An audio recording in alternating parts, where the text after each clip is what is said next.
Well, looks like it's Sonic's 30th anniversary this year. Man, so many great games to play. Well, I've been in a Wii mood lately, so let's see. Let's see here, Sonic and Secret Rings. Sonic and the Black Knight. Let's see, too werewolfy. You know what, maybe next time. Sonic Riders Zero Gravity? Wait, these are all the Sonic games on the Wii? Man, I haven't thought about this game in a while. This game came out in 2008, just 2 years after the original Sonic Riders, and was released on the Wii and PS2 apparently. Did anyone own this version? Anyway, it was kind of hard to find information on the development of this game, but based on previous interviews with the producer of these two games, it seemed like they wanted to make a series for Sonic racing games, but maybe they weren't quite sure which way they wanted to go about it. Obviously, they already had the Sonic Riders game, which was very excellent by the way, and I assume they didn't just want to throw that whole formula away, so they decided to try new things with this iteration. It's kind of like what they say about TV shows, the second season is the most important because it determines if it's like gonna be a thing or not. And I think the same is true for video game sequels. If they want it to be a running series, they have to show that the game can evolve and include new mechanics and improve on the old ones, while at the same time cutting out ones that didn't work. And Sonic Riders didn't stick around, so let's take a look at it. So the art style, like in comparison to the first Sonic Riders, is a downgrade. At least like the official art. Like, look at how unique this art is from the first Sonic Riders. The shadows are colorful and the line work is very interesting. The characters' faces are very expressive, and you can get a good idea of these characters' personalities. And for Zero Gravity, they leaned in too hard with the 3D renders. Like, it looks nice, don't get me wrong, they look like Sonic characters, but there's not really any unique style to it, per se.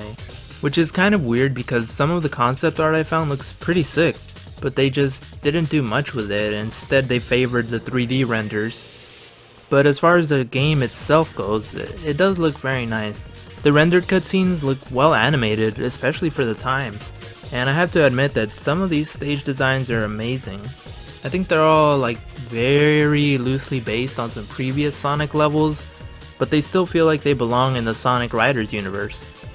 The character designs are also pretty nice and their gear looks pretty cool.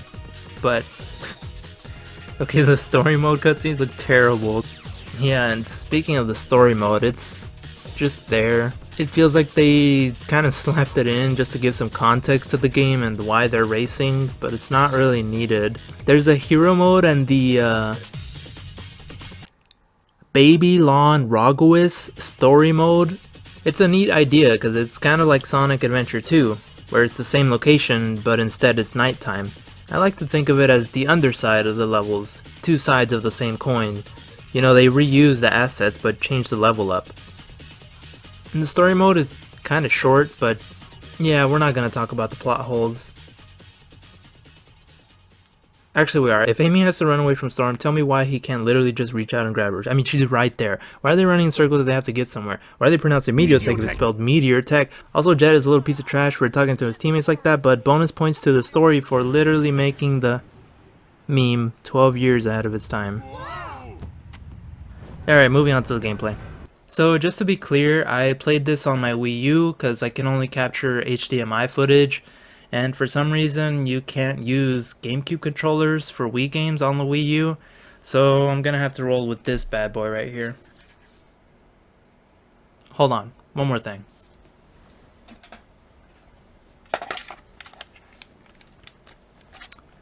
Okay, I'm ready. So the gameplay. What would you expect from a Sonic racing game? Well, let's think about some of the core elements that make up a Sonic game. Speed, maintaining your momentum, and multiple paths. Seems like a solid foundation for a racing game as well, so let's see how this game does it. But first we have to cover the basics. Starting off, you pick your favorite character and whatever gear you decide to go with. Then comes the countdown. In order to get your starting boost, you have to run as fast as you can to the starting line and time it, so as the timer hits 0, you pass it. You'll get a nice speed boost and some GP or gravity points, more on that later, to start. This is a pretty cool way to handle this part of the race. It's definitely very unique and it's also kind of hard to master, so it feels really satisfying when you get that full speed boost and the max GP. Alright, so along the main course you'll come across some twists, turns, ramps, and different paths. Let me go over the paths part. So remember when you picked that gear you wanted? Turns out it actually matters in this game. See, each gear can fall under 3 categories: speed, flight, and power, kinda like Sonic Heroes, and each comes with their own respective ability. Speed can grind on rails like nobody's business. Flight can fly. And power can smash through puny, pathetic obstacles. Grrr, Hulk smash! You can't use these abilities whenever you want though. There's certain sections on each course that allow you to use them, each indicated by a little sign. While they're not exactly considered shortcuts, I believe they do cut down on some time as opposed to going on the main path. So yeah, here we have the first example of a core element from Sonic being present in this game. Now it's not exactly the same as in Sonic. You don't take a different path and stay on it for a while. You obviously have to come back to the main path so you can still interact with other racers. But it's a pretty neat idea. That being said, it's not a new idea. The original Sonic Riders did it just as well. As previously mentioned, there are also ramps in this game, but they work a little differently in Zero Gravity.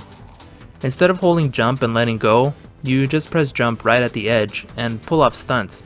And depending on how close you are to the edge when you jump, you can get ranked anywhere from C to X. But if you're sick like I am, you can always get an S or above. I have mixed feelings about doing stunts off these ramps because it does keep the pace going since you don't have to slow down while holding jump, but you can't do individual stunts off the ramps like in the original Sonic Riders. And they used to have sick names and it was fun trying to tie together as many as possible. But in this game it's all automatic. But yeah, depending on your trick rank, you'll get a certain amount of GP points, which brings up the real meat of the gameplay, what sets it apart from the first Sonic Riders. The whole gameplay is sort of built around these zero gravity mechanics, and you need to master them in order to do well in this game. As in any kart racer, there are mechanics you need to master. So first up is the gravity control. This sort of functions as the drift mechanic of this game. If there's a tight turn you need to take, you definitely should be using this. Your character kind of like jumps in the air, you slowly turn in the direction you want to go while it charges up, and then when you let go of the button, you boost in the direction you're aiming at. Neat, it kind of works like a drift in any kart racer. But there's a second function to the gravity control. You can also use it to take alternate paths if you find them along the courses. Now, while I really like the second use of finding alternate paths, I feel like the fact that this essentially replaces a standard drift is kind of unnecessary. So remember how I mentioned that keeping your momentum is one of the core elements of Sonic? Well, I kind of feel like this mechanic goes directly against that idea, simply due to the fact that things slow down and the control is kind of awkward. Sure, you get a speed boost when you let go of it, but the thing is, it's not the same speed that you had as when you initiated it. It feels artificial. I think a way to remedy this would be to make it so you don't slow down as much and you don't have to wait the allotted time for it to charge up so you can get that speed boost. And as for alternating paths, they could have done something else, like there's a jump button in this game, so why not just make it so like you can jump to your other path. If you see it, you can just jump to it. Next up is the gravity dive. Your character leaps in the air and they boost forward. It looks kind of like flying, but it's not.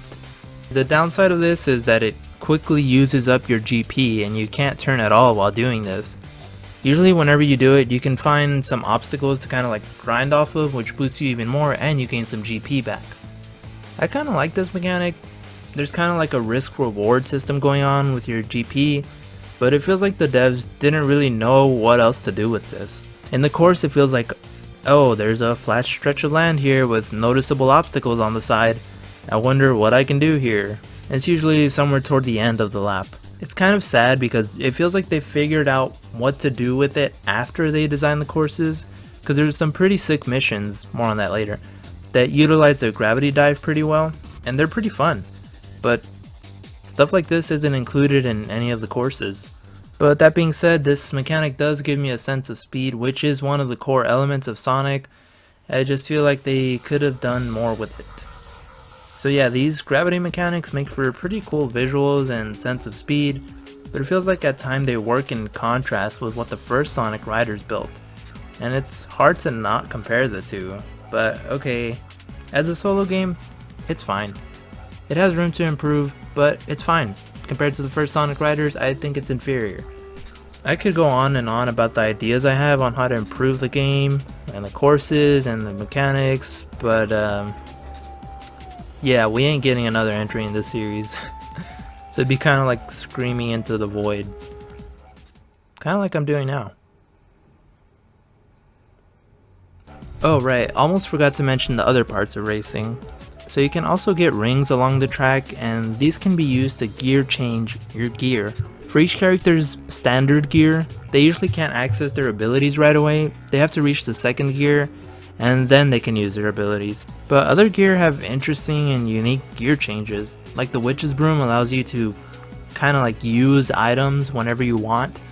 These are interesting and vary up the gameplay quite a bit. But see, the thing is that unlocking gear costs rings, and you get rings very slowly throughout the game. So yeah, I didn't unlock them all for this review, please understand. Also along the track are item bubbles.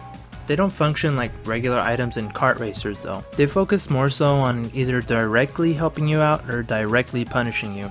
Like you can get rings from them, GP, a slight boost, or you can get like a ball and chain on you or a paint smudge on your screen. And okay, bro, I hate these items that punish me for no reason at all. I see why they're necessary. Balance. They're trying to take a stand against the Mario Kart formula where everyone can play offensively using items. But this game doesn't have throwable items like that. You get help, you know, if you're closer to the end, and you're less likely to get help if you're closer forward. If you're first, you don't deserve to get help. You need to be nerfed, is what the game devs thought. So you get the screen blur thing, the ball and chain, whatever. It feels like a buzzkill, because at least in Mario Kart, you know that someone threw that and they had the skill or sometimes even luck to hit you with that. But in this game, you are always at the hand of RN Jesus, and if you're on a roll, there's always that annoying threat in the back of your mind. And because of this, it feels like there's a lack of connection in this game. It feels more like you just happen to be racing with other people on the track, rather than playing with others. And also the stages don't have like that many stage hazards, and all this would be fine, keep in mind, if the system mechanics were solid enough to not rely on them to be fun, but they're not. But you know what? Deegan Rocks gets a gold star for the best designed course in the game, I think.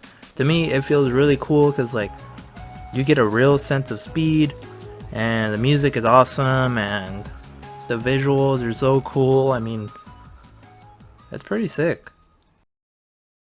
Alright, what else is in this game? There's like missions that you can do for each of the levels. It's really clear that Eggman's little speech bubbles were written in like 2 seconds. But they kind of give you like challenges to complete, or sometimes they'll like remix the levels by adding a bunch of extra stuff. And as mentioned previously, it seems like they figured out how to use some of these mechanics after they completed the courses, like the gravity dive missions. They're really sick. The grinding ones too. They give me the sense of speed and momentum that I want from this game. But for the main vanilla courses, it just feels like everything's kind of on easy mode. The skill ceiling in this game isn't very high. Also, I'd feel like I would regret not mentioning the music in this game. So yeah, let me praise it for a bit. The music is awesome, and I like that it's dynamic. It changes each time you use one of the gravity mechanics. It's so cool, but unfortunately, the hero versions and the Babylon versions of these stages share the same music. Also, the guest characters are really cool. Unfortunately, you have to complete all the missions to do them, which, yeah, it takes a while, and it just kind of feels like padding. The 2 retro stages are really cool, and I can see that a lot of love went into the visuals here. I feel like I just have to applaud Sonic Team for creating these stages. Oh yeah, there's no online. What the heck? I mean, you can download Ghost to race? Well, used to be able to. Yeah, too much traffic? Yeah, I don't think so, buddy. There's no way to like directly race against your friends online or strangers. Kind of bizarre, but whatever. There's also the Grand Prix mode, which you can choose to do either the hero ones or the Babylon ones. Sorry, Babylon ones. But you don't really get much from doing the Grand Prix, like you just get a bunch of rings. That's pretty much it. There's also like the battle stuff, but to be honest, I didn't feel like playing it for the sake of this review. Like, it just didn't call my attention. I want to play the main stuff, you know what I mean? Fair enough. Dog bless. So yeah, that's Sonic Riders Zero Gravity. If I'm being honest, I can't recommend it over the original Sonic Riders. This game got mixed reviews and I can see why. And because of that, I think that Sega didn't really want to try again with the Sonic Riders formula, which, you know, I can't blame them. I mean, we got the Kinect Sonic Free Riders on the Xbox. Yeah. You know what? Credit where credit is due. I think these two games were necessary in order to get the Sonic and Sega All-Stars Racing games, which a lot of people seem to like. I don't know, I haven't played them unfortunately, but yeah, you can see kind of like pieces from that game in here, and I think that this game walked so Sonic and Sega All-Stars Racing could run. Alright, and there's kind of an elephant in the room that I haven't talked about yet. There was a mod released relatively recently called Sonic Riders Regravitified that aimed to fix a lot of the issues with the game's mechanics, and some of these were issues that I personally had with the game. It seems like a great mod. Personally, I haven't played it yet, but dog bless the people who worked on that mod, you know, working to make this game great. But with that being said, happy birthday to Sonic. I hope we get a great new game this year because, well, Sonic Forces was kind of rough, but I'm sure whatever game comes out, it'll be great.